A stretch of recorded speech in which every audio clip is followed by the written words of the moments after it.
Water soluble fertiliser ड्रीपमधून सोडण्यासाठी आपण battery पंपाचा वापर करतो, ज्यामध्ये 20-20 लिटरच्या टँक 200 लिटरसाठी 10 टँक करावे लागतात. पण या बॅटरी पंपाने आपल्याला एकच 200 लिटरची टँक बनवायची आणि याचा फुटबॉल त्या 200 लिटरच्या टँकमध्ये टाकायचा.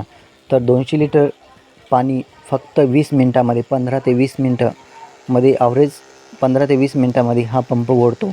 याच्यामध्ये 280 PSIच्या 2 मोटरी आहेत आणि 12 व्होल्ट 16 ॲम्पेअरची डबल बॅटरी आहे. एकदा चार्ज केल्यावर 200 लिटरच्या 5 टाक्या म्हणजे 1000 लिटर हा पंप ओढतो. याच्यामध्ये 12 व्होल्ट 16 ॲम्पेअरची डबल बॅटरी आहे. आणि पंपासोबत काय काय येणार तर इनलेट पाईप, फुटबॉलचा पाईप 7 फूट, त्याच्यासोबत फुटबॉल चार्जर आणि आउटलेट पाईप, त्याच्यासोबत एक जॉयनर पण असेल.